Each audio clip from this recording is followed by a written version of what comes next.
ومن احسن قولا ممن دعا الى الله نحمده ونصلي ونسلم على رسوله الكريم اما بعد فاعوذ باللہ من الشیطان الرجیم بسم اللہ الرحمن الرحیم۔ آج میں آپ کے سامنے سورہ نصر کا تعارف، ترجمہ اور مختصر سی تشریح بیان کروں گا۔ اس سورت کو النصر کہا جاتا ہے اور یہ 3 آیات پر مبنی سورت ہے۔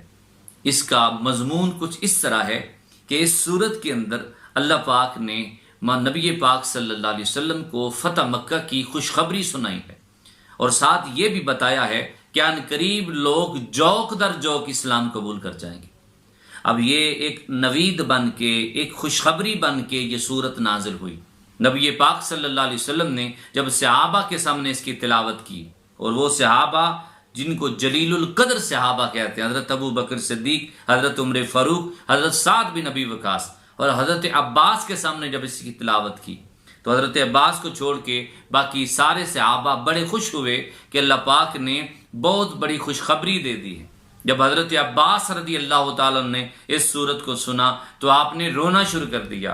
میرے مصطفیٰ کریم نے حضرت عباس کو روتے دیکھا تو فرمایا، چچا جان آپ رو رہے ہیں حالانکہ اللہ تعالیٰ کی جانب سے خوشخبری آئی ہے۔ تو عرض کیا، اے اللہ کے رسول صلی اللہ علیہ وسلم، جب یہ خوشخبریاں آ رہی ہیں کہ آپ کے دین کو اللہ تعالیٰ نے بہت زیادہ فروغ دے دینا ہے، ان قریب یہ فتح آپ کے مقدر میں ہے، تو مجھے ایسا لگتا ہے جیسے اب آپ نے بھی ہم سے جدا ہو جانا ہے۔ جب آقا کونین نے حضرت عباس کی یہ بات سنی تو آقا کونین نے ان کی تصدیق فرمائی۔ تو ایک اشارہ یہاں پہ یہ بھی دیا گیا کہ یہ سورت الوداعی سورت ثابت ہوئی۔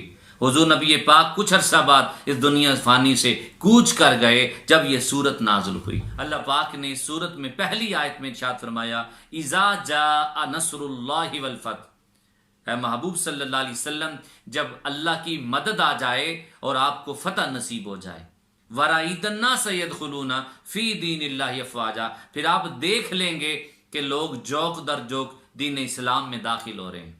یہاں پہ آپ غور کریں، اللہ پاک نے ایک بڑی خوبصورت انداز میں بات ارشاد فرمائی کہ جب تمہیں کسی مہم میں کامیابی مل جائے تو تم بھول کر بھی یہ خیال نہ کرنا اس کامیابی میں تمہاری عقل کا، تمہاری ہوش مندی کا، تمہاری قابلیت کا اور تمہاری ہوشیاری کا تعلق ہے، نہ بلکہ یہ کہنا کہ بندہ نواز نے مدد فرما دی۔ اذا جاء نصر اللہ والفتح، جب اللہ کی مدد آ جاتی ہے اور فتح نصیب ہو جاتی ہے۔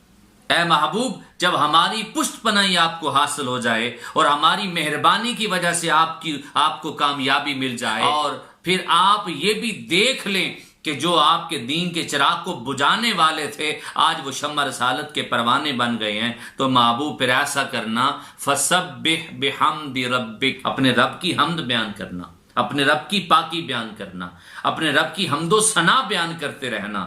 کیوں؟ اس لیے کیونکہ اللہ پاک نے تیری بہت بڑی مدد فرمائی۔ اللہ پاک نے جو بتایا وہ حرف بحرف سچ ثابت ہوا، یعنی جو اللہ نے فرمایا نا کہ تمہارے پاس اللہ کی مدد آ جانی ہے اور تمہیں فتح مل جانی ہے، ایک وقت آیا کہ مکہ فتح ہو گیا، پھر وہ وقت بھی آیا کہ 9 اور 10 ہجری میں جوک در جوک، قبیلے کے قبیلے عرب کے حضور کے غلام بنتے گئے۔ اللہ پاک کے رسول صلی اللہ علیہ وآلہ وسلم اس بات پر اللہ کی حمد و ثنا بیان کرتے کہ یا اللہ تیرا شکر ہے، پہلے 1 یا 2 بندہ مسلمان ہوتا، اب تو پورے کے پورے قبیلے مسلمان ہونا شروع ہو گئے۔ نبی پاک صلی اللہ علیہ وآلہ وسلم کو آخری جملہ جو ارشاد فرمایا، وَاسْتَغْفِرْهُ إِنَّهُ كَانَ تَوَّابًا، اے محبوب پھر آپ یہ کیجئے کہ اپنے رب کی بارگاہ میں استغفار کیجئے، اپنی امت کے لیے معافی مانگیے، اور إِنَّهُ كَانَ تَوَّابًا، آپ معافی مانگیں گے اللہ کو تواب پائیں گے۔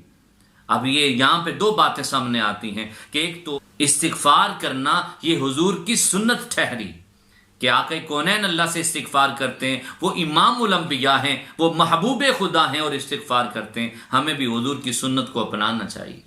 اور دوسری بات جو میرا وجدان کہتا ہے، جب حضور کے گورے گورے ہاتھ اٹھتے ہوں گے اور استغفار کرتے ہوں گے، اللہ پاک ان اٹھے ہوئے ہاتھوں کی لاج رکھتا ہوگا اور حضور کی مانگی ہوئی دعائیں اور استغفار کو اللہ قبول فرماتا ہو، کیونکہ وہ خود کہتا ہے محبوب مانگو، اپنی امت کے لیے بخشش کی دعائیں کرو اور مجھے تم تواب پاؤ گے۔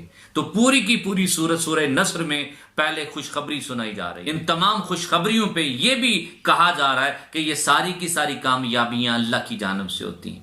اس لیے کبھی بھی وہ موقع ہاتھ سے نہ جانے دینا کہ جب بھی کامیابی ملے اپنے رب کی حمد و ثنا بیان کریں، اور صرف حمد و ثنا بیان نہ کریں بلکہ استغفار کی بھی عادت اپنائیں. یہ پوری کی پوری صورت ہمیں ایک میسج دے رہی ہے کہ اللہ کی جانب سے آپ کو کامیابی ملتی ہے، اللہ کی جانب سے آپ کو مدد ملتی ہے. اس مدد کا تقاضا یہ ہے کہ آپ اپنے رب کی حمد و ثنا بیان کریں اور اس کی بارگاہ میں استغفار کو جاری رکھیں. یہ طریقہ اختیار کیا رکھیں گے تو انشاءاللہ کامیابیاں آپ کے قدم چومیں گی. زندگی میں جب جب آگے بڑھتے چلے جائیں حمد و ثنا اور استغفار کو لازم پکڑتے رہیں، کامیابیاں آپ کے مقدر بنے گی اور راستے کھلتے چلے جائیں گے اور آسانیاں ہوتی جائیں گی اور کامیابیاں ملتی جائیں گی. یہ صورت میں سبق ہے. اللہ تعالی ہمیں عمل کرنے کی اور سمجھنے کی توفیق عطا فرمائے.